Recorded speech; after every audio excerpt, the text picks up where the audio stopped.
continue. Okay, so we're happy to have a group of people here today for the library orientation for the Technology in Schools 1 course. So welcome, Carolyn, again for coming and chatting with us about things at the library.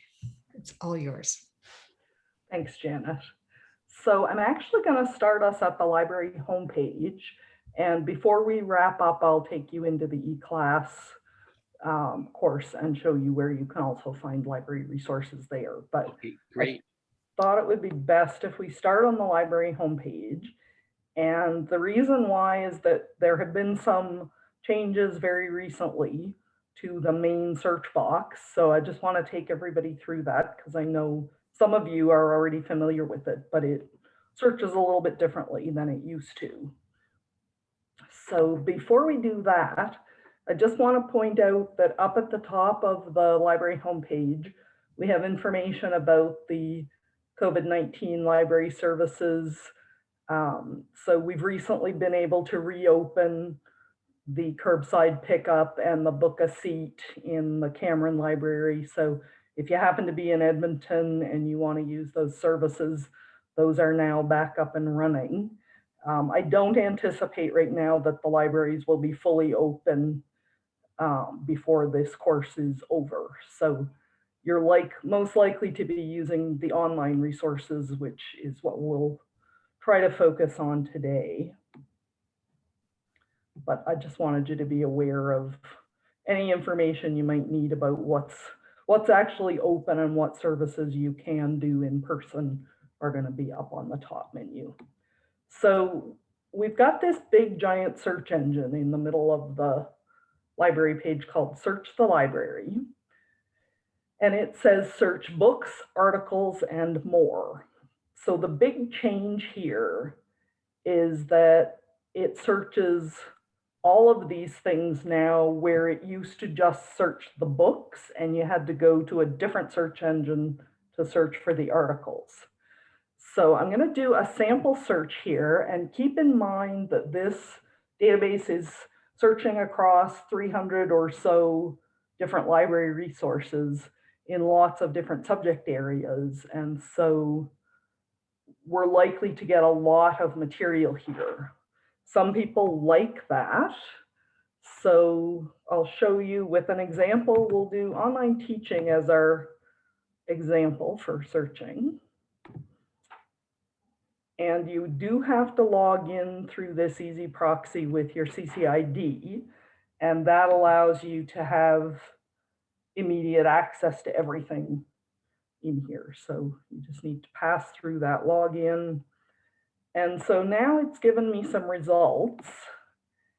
And so you can see at the top, it's got a little research starter, and that's actually coming from an encyclopedia.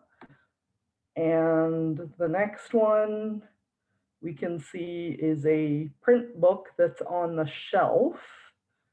So the first few things that we've turned up here are actually books. I know Mike wants you to be focused on the peer-reviewed journal articles. So one of the first things we can do here is eliminate the books by clicking on this scholarly peer-reviewed journals button. And that will narrow in our focus to the research journals. Now you can see we still have a huge amount of content that we've found. So there's other ways we can limit. I am going to change the date range here. And I'm going to have to do that a couple of times because it was so wide, I can't even see what I'm adjusting. I think I'll do the last 5 years. So we'll go to 2016. And so you can see we've still got a huge amount of content here. We've got over, oops, my computer's not cooperating here. We've got 79,000 plus things. So some other things that we can do, we could look at language. So I want to just look at English language content. So that narrows it down a little bit further. Other things we can do to limit here would be to add some more search terms using our "and" here as the connector, which will help to narrow the focus. So you can see that this is kind of like a big all-encompassing Google search that finds you tons of material. And then what you have to do is narrow that down. Some people like to do their research that way. I'm going to suggest that we start with the education databases more specifically, because as I said, this is searching across a huge number of databases in different subjects. And so some of the databases might be pulling up content that's not relevant at all to what you're trying to do. So we'll leave this open, but I'm going to go back to the home page. And if I scroll back up to the top of the page, you see I've got this little menu in between the COVID services and Search the Library, where I have subject guides. I'm going to open that, and then you can see we have a number of different subject guides that are organized by topic or by library, depending on the focus here. We have some specific education guides. I'm going to open that up. And if I scroll down, you can see we have on the left a whole range of different education-focused guides, and you can use any of these at any time. The Education Research Guide is a general guide that was written specifically for the MES program. And so it's a really good place to start. If you look on the left, you can see we've got different categories in here that we can open up. And if I scroll further down, I've got the education specific databases here. So we've got ERIC and the education database. I'd like to take a few minutes to go into each of those databases and show you how they work and how they might be easier to use to focus your research. So let's click on ERIC to start with. And so I'm going to do my online teaching again. And then I'll just send that as a search, and we'll do our limiters next to see. So we've still started with quite a big number there. There's almost 140,000 articles. So again, we can start with our peer-reviewed journals. That's always important to start there because that's what Mike wants you to focus on. So that's narrowed our numbers down significantly. I also will adjust the date because there's not likely to be anything on online learning that's really helpful. Maybe that could even be, I'll do 5 years, but that one you could make even more recent if you wanted to. If you wanted to just focus on the last year or two that covers the pandemic, for example, although you can see a lot of the ones that popped up there are about the teaching during the pandemic. And so again, we've just got the same limiters because the ERIC database is in the same platform from the same company that does the big search engine for us. So this should be comfortable and familiar to you up to this point. And I want to just show you what you find here. So in some cases, we find documents that say they're full text from ERIC. So if I click and open that up, so this is showing me something that's known as an ERIC document. And if I move my screen over here, so you can see we can download the full text. You can see it says peer reviewed there. So that's just another way to check that. And then you've got a summary of the article. So you can learn a little bit more about it. And then you've got these different descriptors, and these are actually subject headings in the database. And so you can use these keywords as search terms that might help hone in better on the topics that you're trying to research. So something to keep in mind.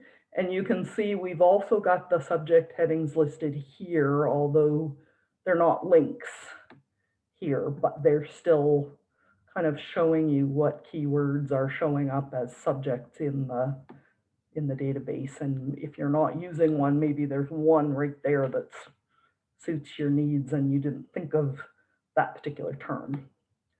So in some cases, you're going to find, just looking for some options. So in some cases, we've got the PDF or the HTML version of the document right here. So here's an example of that. So you can open up the PDF document right there. And then in other cases, just looking for an example, let me go to the next page. There's a little green button, Get It From You, Alberta. There's one, number 23. So this means that we likely have this particular journal in a different platform or database. So if I click on the Get It at U Alberta button, it should open up and tell me where I can find it. And here it says get full text from Taylor and Francis, CRKN, Social Science and Humanities. So if I open that up, it should hop right over to the article. And then you can do whatever you need to do with it. You can download the PDF. You can review the abstract, and there's an HTML document here if you want to review it first. You can download the various bits and pieces of it separately. So there's all kinds of different databases and platforms we have available. And the Get It button is meant to take you to where that journal is going to live. So not everything's going to be full text, either in the big search engine or in ERIC, but we've done our best to connect up things here for you so that you can find things. So let's go back to ERIC here. So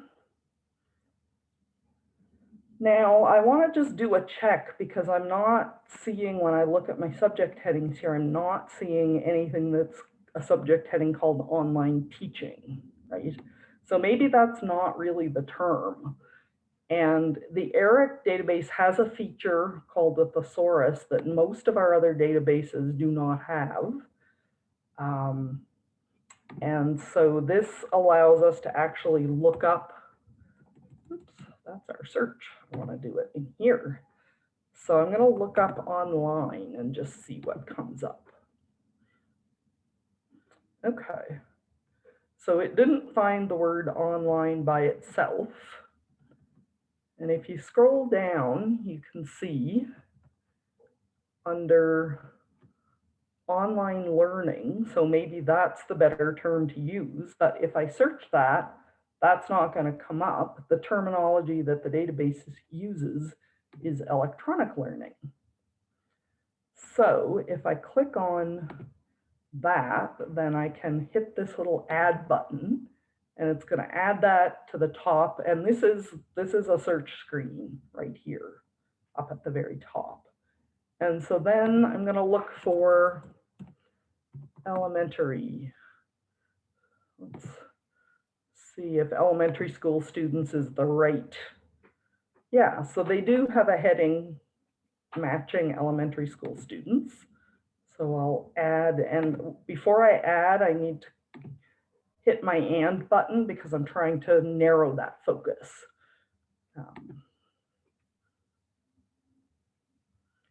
And so I'm going to hit the search button and we'll see what we get for this. And so you can see it's done my search, but you'll notice on the left-hand side, the limiters have all come undone. So again, I want my peer-reviewed journals. And that narrows our focus. Not a whole lot. Let's try adjusting the time frame as well.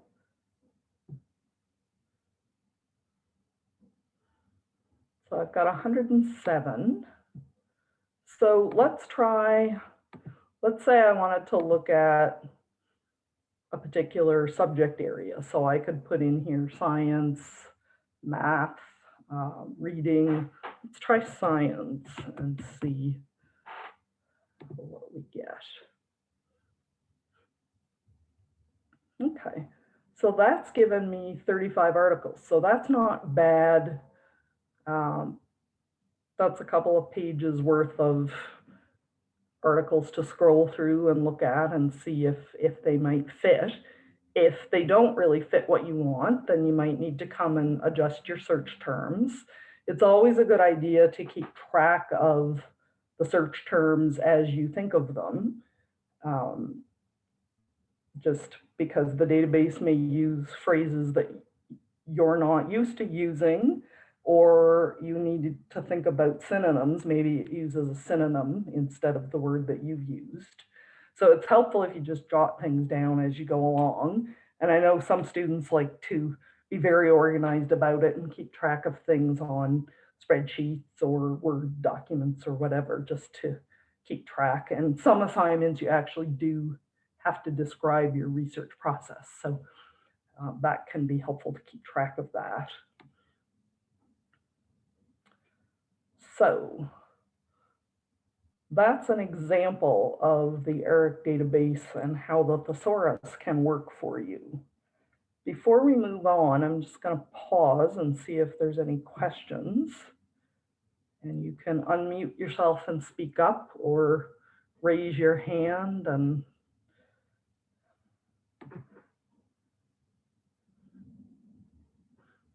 I see we've got more people here than before, so that's great.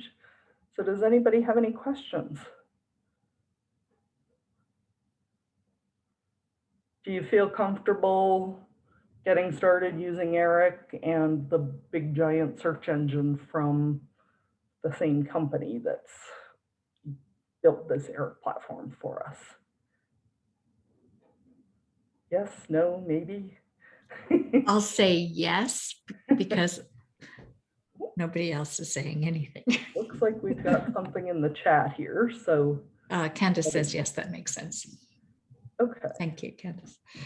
So I'm going to take us back to so this is our subject guide for education research. And there's another database I want to take you in just so you can see the difference. It's from a different company. It's labeled the education database here. And so you can see it's a different company, different brand name, but it's a search engine. We've got this little peer-reviewed button right here, so we want to plug that in as we do our search. I'm going to do online learning.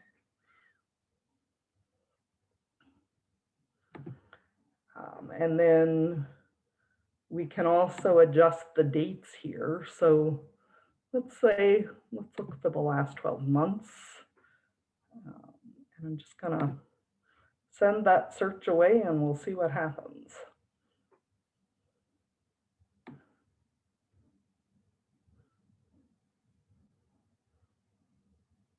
Okay, so it found a huge amount of content, even just from the last year. So again, we might want to go back and adjust our search, and we've got this little modify search button here that we can use. And so it's giving me some suggested source types. So I want to mark scholarly journals there. That should probably help. And let's try limiting on language here. So you can see it's got the same kind of limiters as the other database company. It's just things are located in different places. So let's see. I don't know that we need to put research article when we've already got scholarly journals marked, but let's just take a check here and see. No, so there isn't really anything under document type that gets more specifically at what we want. So I'm going to try sending my search again and see if that narrows it some for us. Not really a whole lot. So now might be a good time then to go back and modify by adding more keywords to the search. So I could look at high school students and reading or math or whatever my focus might be. So let's just take a quick look at our results here for a minute so you get a sense of this particular platform. So we've got the full text right here. We've got an abstract, so if you want to read more about the article, to decide if you want to download it, it's there. If I go, let's open up the abstract. So the subject headings are actually attached to the abstract in this database. So they're all linked, so we can follow those along further. You can also use those, of course, as your keywords for searching. So that's just a bit of a difference. You can email, save, download. If you're going to save your articles, there's different ways you can save your articles. And we did talk a little bit about this in the Intro to Research session, where we talked about the citation managers. You can save and download on the publisher platforms.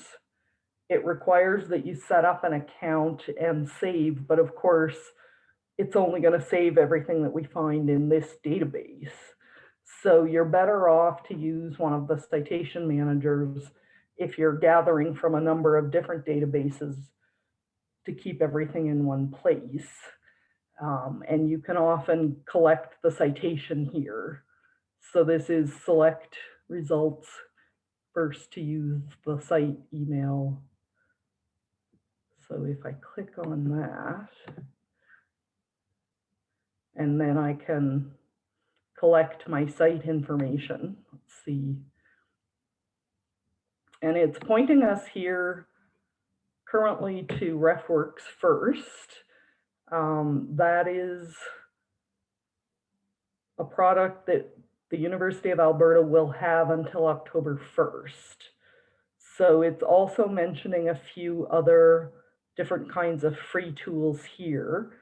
And we've also got some information on the library webpage about some other free and various kinds of citation managers that you can use. And we will be doing more training on that. So you can use RefWorks if you want over the summer, but if you're carrying on into the MES program and you're going to want to go back, maybe and look at that work, it might be better to use one of the other free resources where you know your work will be available to you past October. So just wanted to remind you about that as well. Okay, so just going to take another pause here and see if there are any questions before I remind you of some of the things we covered in the Intro to Research session. Are there any questions coming up right now?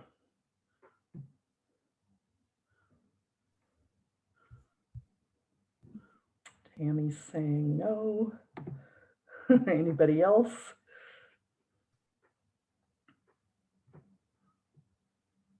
I think we're all just sort of following where your mind is taking us, Carol. Okay.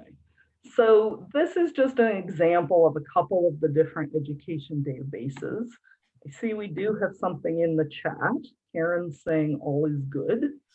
Okay, so if we go back to our subject guide here, you can see we have a number of other databases, and I think these are all on the platforms. So you've got some familiarity with some of these platforms now, and you're likely to see both of these platforms again as you maybe search through some of these other databases. Now, the other thing I wanted to point out here is that we have a number of other tabs here.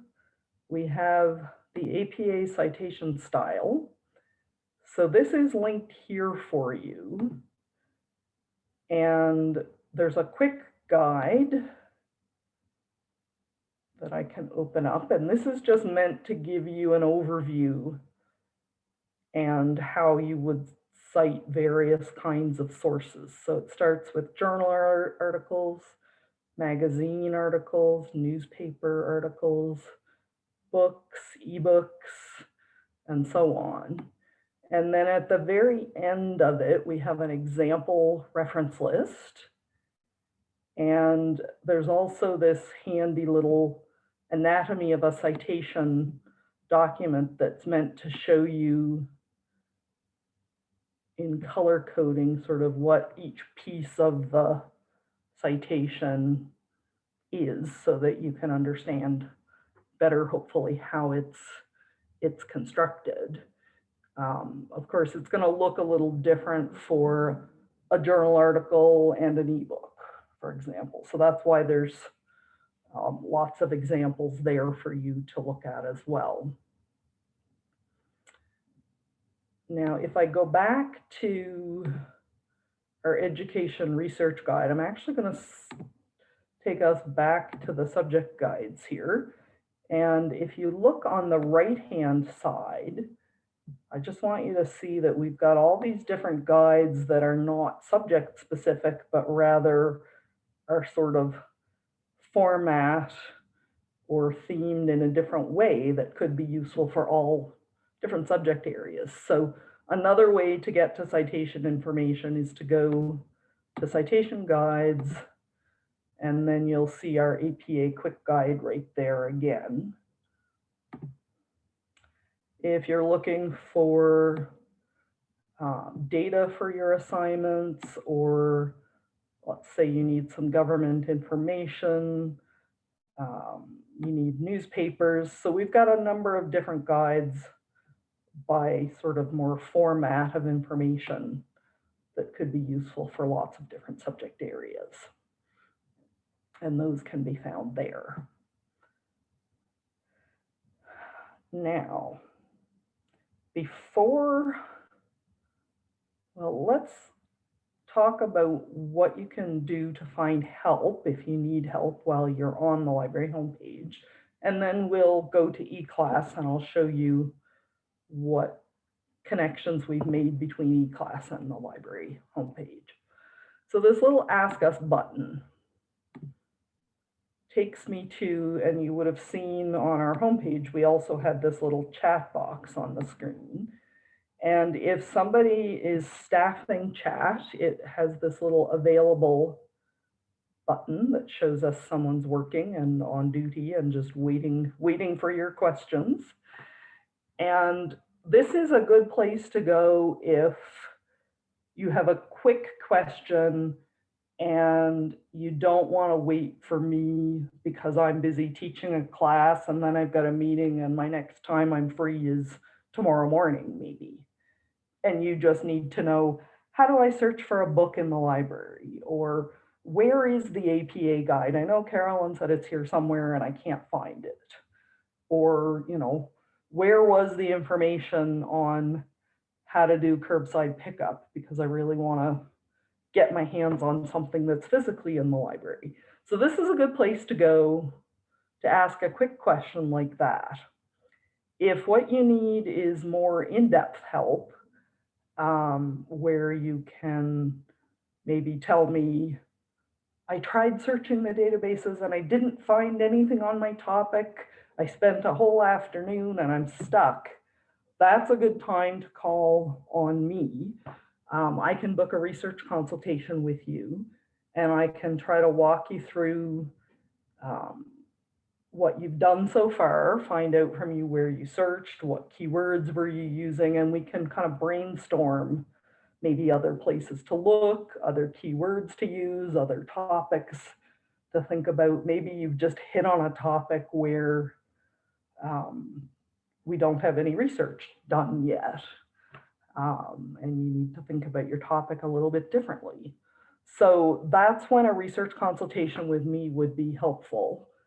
And so you can either contact me directly, and I'll show you where you can do that in a minute, or you can go through this book a consultation link here and find me and ask me that way.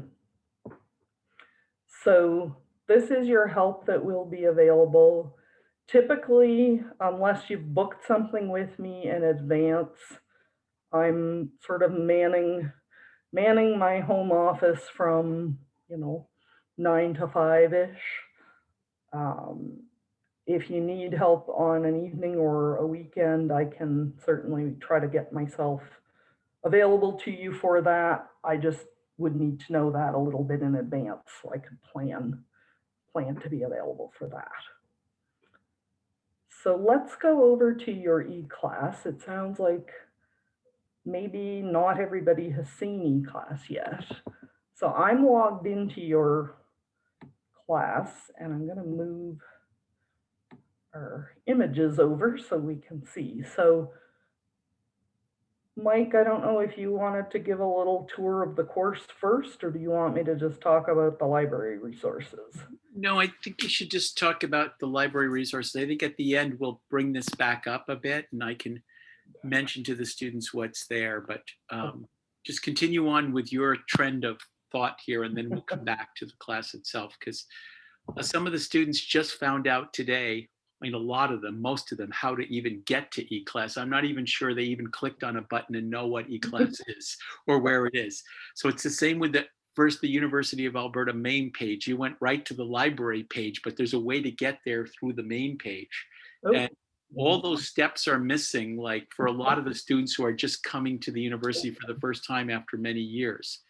Do you want me to start up? Do you want yeah, me to maybe if you back up a bit, it might actually give them a context of what's going on, like not even at the library main page, but at the university homepage. Yeah. Just have to get myself there. So yeah, maybe give a little explanation of this page and they'll know where to go to get to things.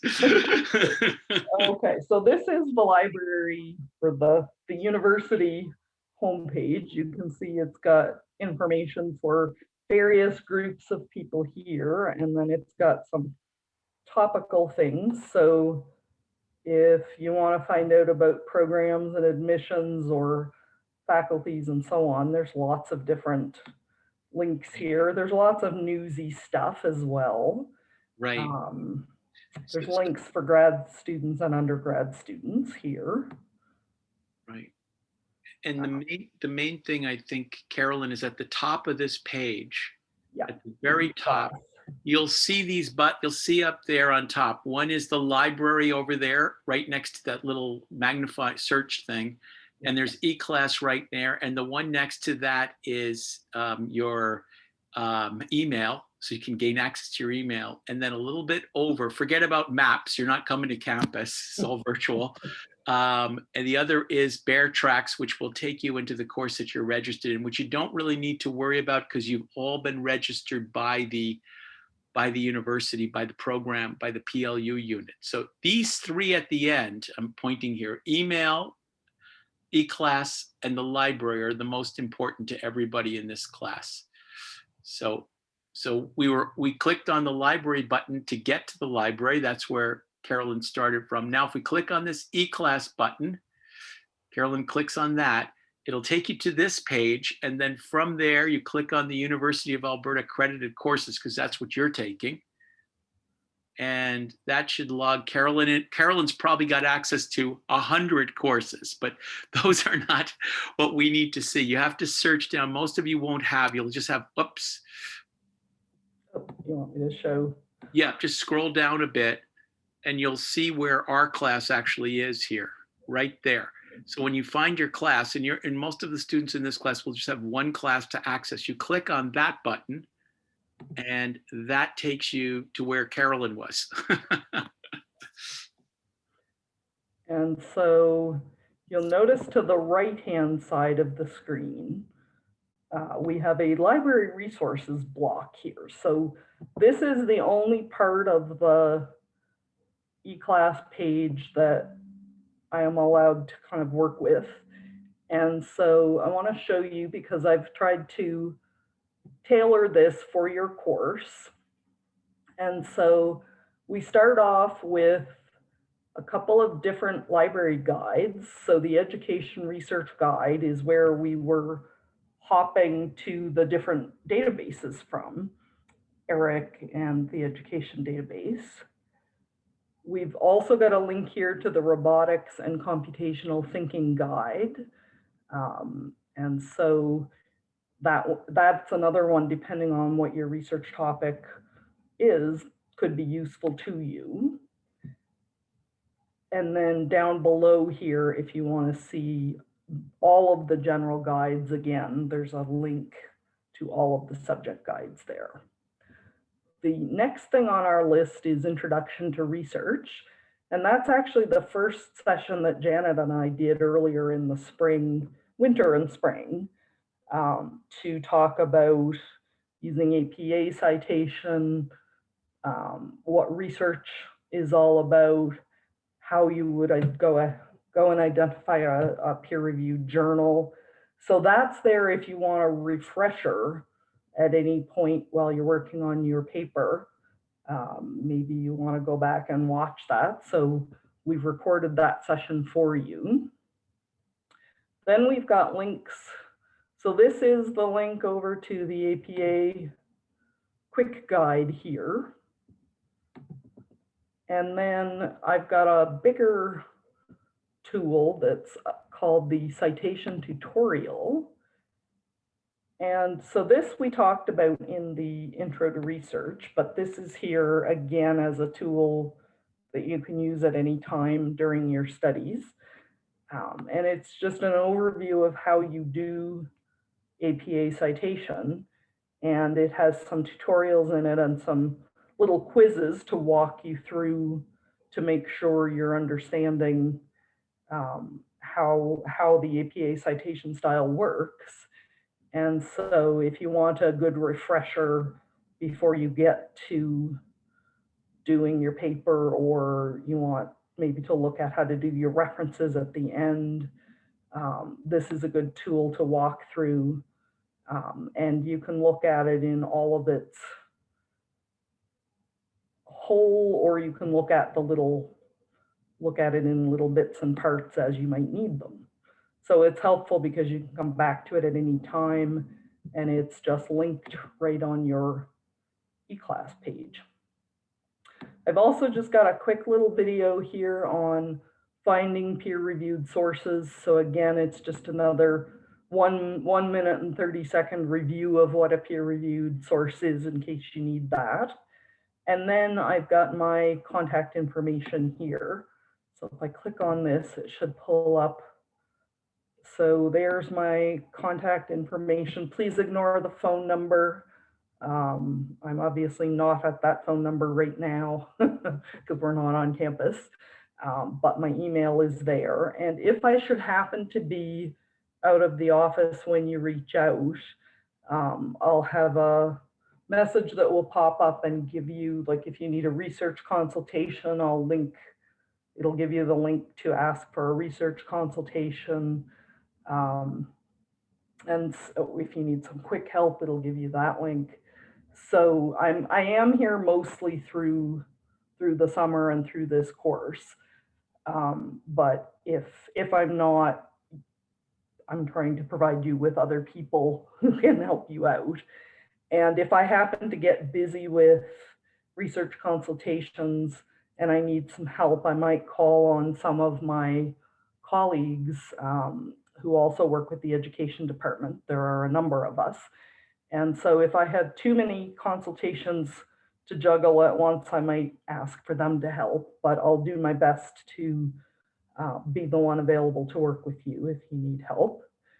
And so there's lots of help available. And so I just wanted to make sure I pointed out that there's links to help both on the library homepage and right here in your eClass. And then the Ask Us button, of course, takes us to that little chat box for help. And then the Start Your Search should probably, so that just takes us back to the library homepage where we've got this big Search the Library box.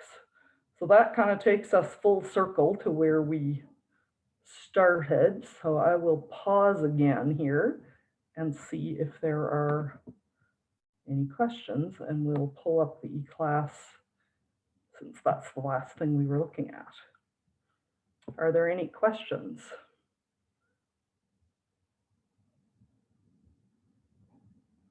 I see Tammy saying no. Anybody else? Karen, Candace, Polly? No, I think I'm all good. Oh, somebody's put something in chat. Let me. Yeah, no questions. It's nice to be able to have a look at eClass. It's like a bonus. Right. So if there are no questions, maybe for, because I'm trying to get a feel, I recognize, I forgot about this issue last year and I called Scott today. I remembered yesterday that, like I said in the beginning of class, that a number of students have never been on the University of Alberta website before. They've never accessed their email from the University of Alberta. They've never used a CCID before. They've never accessed eClass. They're not familiar with the eClass learning management system. But it's very simple to use. And I asked Linnell to send a explanation out to the entire class who's registered here to their email addresses at their schools where they're at, because I don't have access to those emails. Those are proprietary emails that are done in a different way. I only have access to your University of Alberta email, so I can actually email you something at your University of Alberta account, but if you don't sign on to University of Alberta email, you won't read my email because it's not going to come to your school board accounts. So that's why I asked Linnell to send out a message to everybody explaining how to get to your University of Alberta accounts. And then from there, you can easily get into eClass. And I've set the site up to be very simple. Basically, I just a little explanation up on top here. And then if you just scroll down just gently, I can't scroll this because I have to ask Carolyn for your help. Thanks, Carolyn. You're excellent at helping me here. And then there's a little bit of announcement that I posted here, instructor announcement, which everybody should have received on their University of Alberta email account. Because when I post an instructor announcement here, it should go out to everybody's email. So that was the announcement that everybody should have gotten here to your email, which you'll see. Okay, so did you see that announcement? Or did you click on the announcement? Not that one, it's below there. Yeah, scroll down a bit. Oh, unread posts, maybe that's it right there. Sorry, below that. Oh. No, Mike, it looks like I don't have permission to access that part of your course. Oh yeah, you don't have permission to access that, and you're the one posting your site. I've got to give you more permissions here. I'm going to reset you up differently as more power for overseeing this site. Okay, I'm going to. Sure, that's up to you. I am going to give you full power here as an instructor. I think this way you can do whatever you want as long as you don't mess up the drop boxes. That's it. No. So if you scroll down a little bit in the class here, thanks, Carol.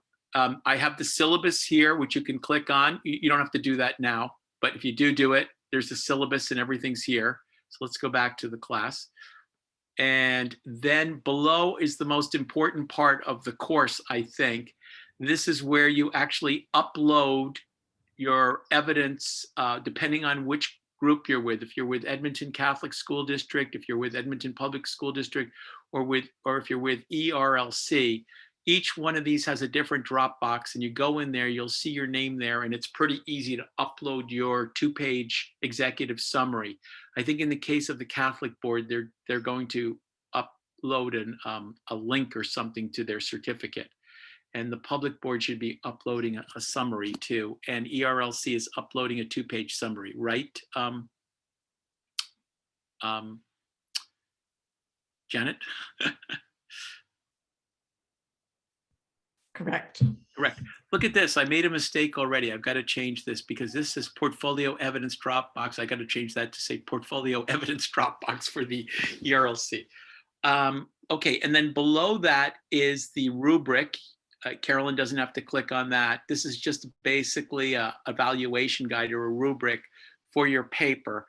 And then there is then there's drop boxes for your paper.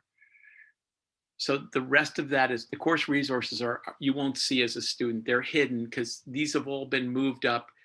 These are all from before. And so you don't need to scroll down to those, Carolyn, because the students can't see those on theirs.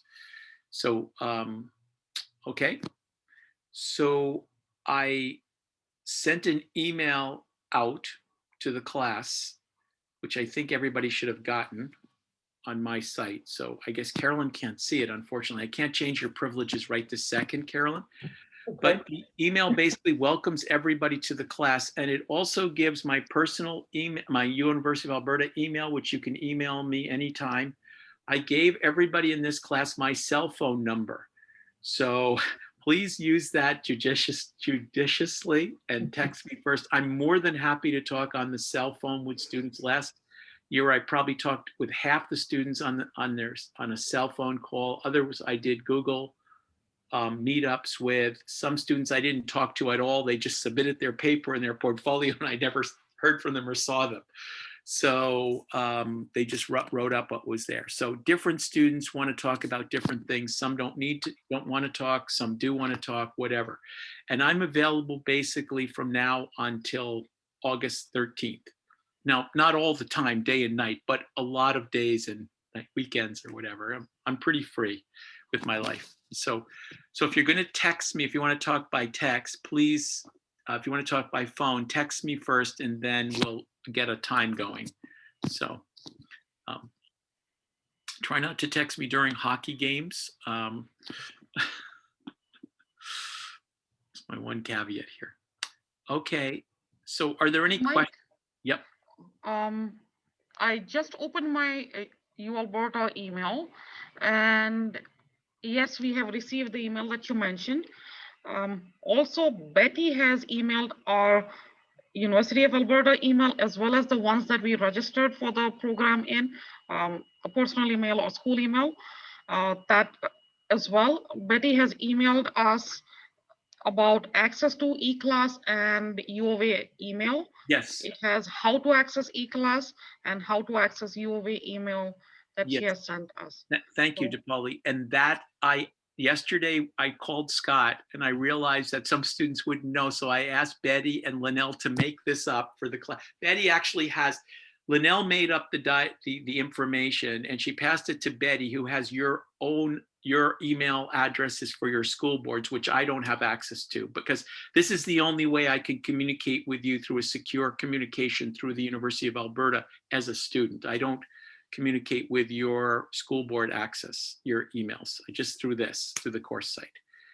There's a lot of reasons for that. I won't go into it, but a lot of students have personal emails on Yahoo and all kinds of things. And this is much simpler and I can track everything that goes on. And then I know you're a legitimate student in the class and not somebody I have no idea who they're at or whatever.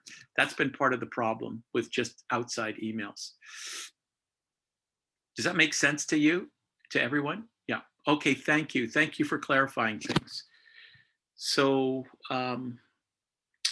I think we might have one more library session later on in July. There's about 9 students from the Catholic Board that have not yet gotten registered in the class. So they're probably going to start a little bit later because of timing issues. We're trying to work that out right now. The University of Alberta is not the most flexible registration system.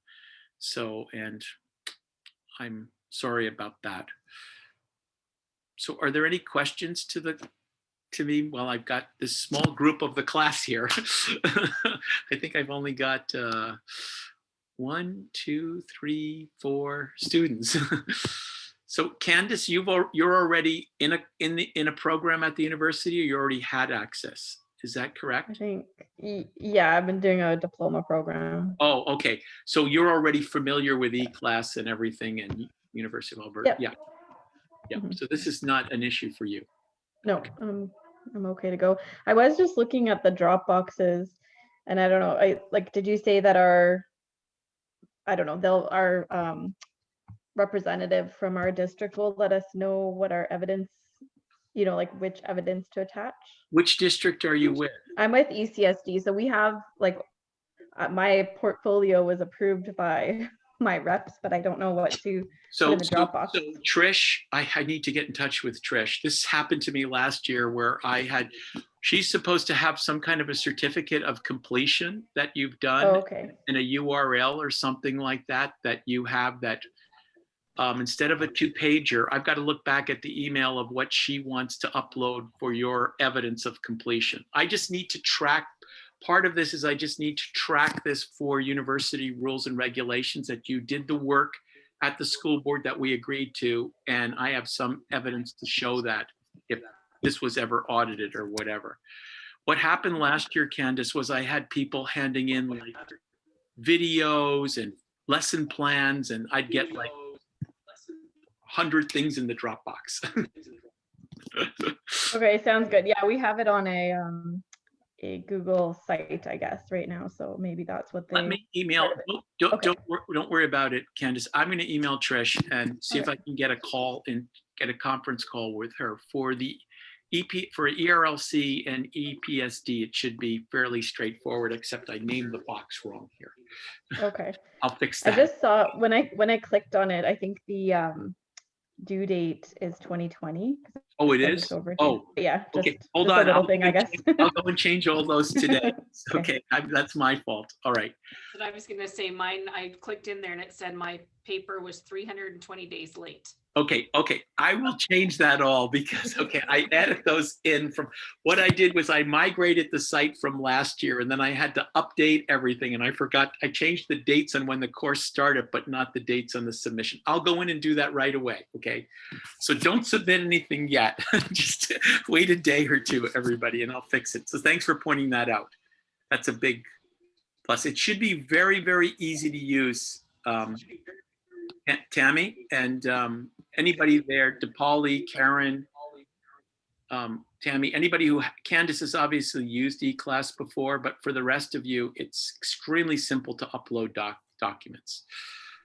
So, okay, I'll fix that right away. Thanks for finding these errors. This is what happens when you get started and somebody, thank God this wasn't a class of 350 that I had in the fall where I forgot to change the date on one of the quizzes. It was like nobody could write the quiz. 350 emails I were pouring in.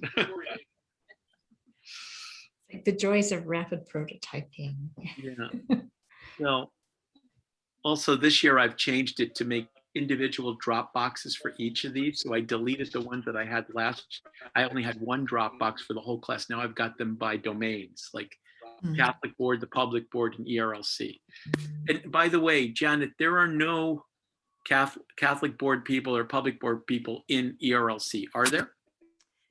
We have one of each. What? How did? Which was sort of a special sort of arrangement. All right.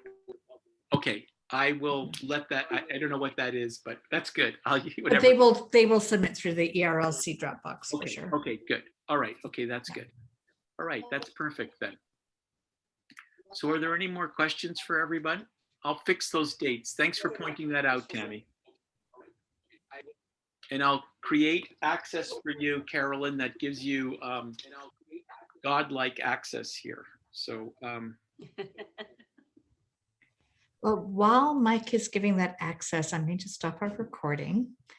And thank you everybody for attending today. And thank you, Carolyn, for taking us step by step through that process. I think it's going to help people have much more confidence as they're going through that piece of the research, and to be able to know that where they can go to get help at that moment when suddenly you need help.